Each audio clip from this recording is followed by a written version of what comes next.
একবার দুইজন খুব ভালো বন্ধু একসাথে মরুভূমির মধ্যে দিয়ে যাচ্ছিল। তারা পথ চলতে চলতে বিভিন্ন বিষয়ে কথা বলছিল। কথার এক পর্যায়ে তাদের কোনো একটি বিশেষ ঝগড়া হলো এবং সে ঝগড়ায় প্রথম বন্ধুটি দ্বিতীয় বন্ধুকে একটি চড় মেরে বসলো। দ্বিতীয় বন্ধুটি কষ্ট পেল, কিন্তু প্রথম বন্ধুটিকে কিছুই বলল না। সে বালিতে লিখল, আমার সবচেয়ে ভালো বন্ধু আজ আমায় থাপ্পড় মেরেছে। বন্ধু দুটি আবার হাঁটতে শুরু করলো এবং হাঁটতে হাঁটতে একটি মরুদ্যানের সামনে এসে উপস্থিত হয়। তারা সেখানে পানিতে গোসল করতে মনস্থির করে। এমন সময় যে বন্ধুটি দ্বিতীয় বন্ধুটি চড় খেয়েছিল সে চোরাবালিতে আটকে যায় এবং নিচে ডুবে যেতে শুরু হয়।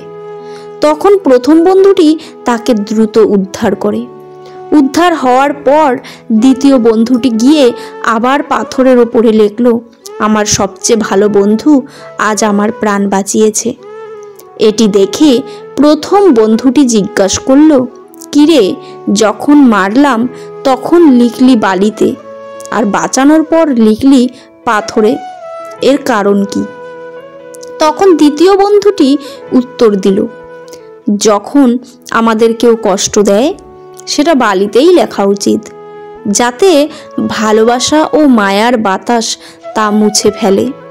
কিন্তু যখন কেউ আমাদের উপকার করে সেটা পাথরে খোদাই করে রাখতে হয়, যাতে কোনো কিছুই সেটা মুছতে না পারে।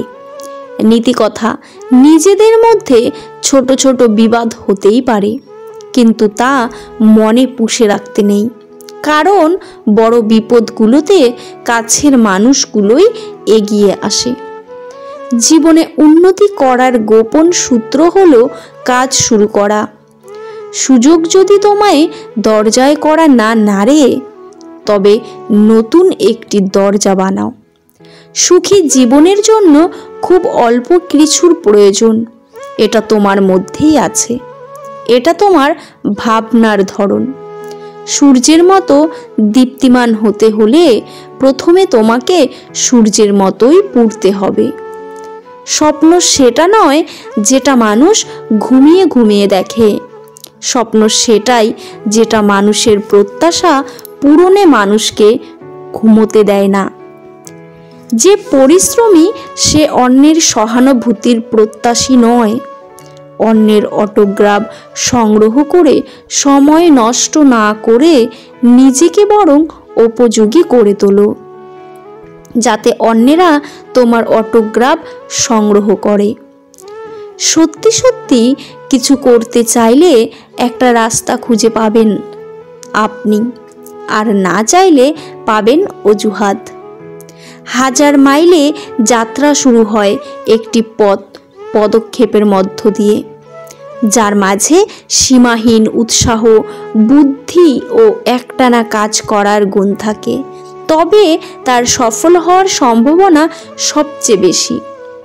আলো ছড়ানোর দুটি উপায় আছে, 1 নিজে মোমবাতি হয়ে জ্বলো, 2 আয়নার মতো আলোকে প্রতিফলিত করো।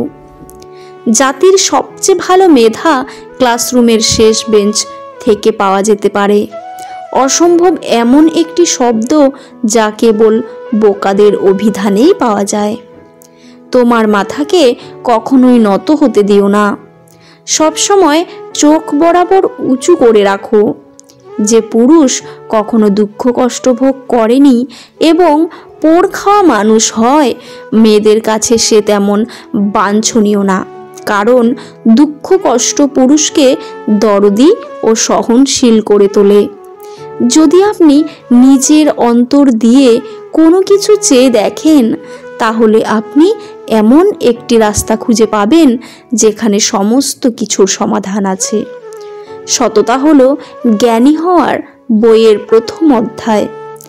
বুদ্ধিমানেরা তখন কথা বলে যখন তাদের কিছু বলার থাকে। বোকারা কথা বলে কারণ তারা ভাবে তাদের কথা বলতেই হবে। স্বপ্নগুলোকে অনেক বড় মনে হয় সুখগুলোর চেয়ে, কিন্তু একটি সফলতাকে অনেক বড় মনে হয় 1000 ব্যর্থতার চেয়ে। ভিডিওটি ভালো লাগলে সাবস্ক্রাইব করে পাশে থাকবেন। ভালো থাকবেন।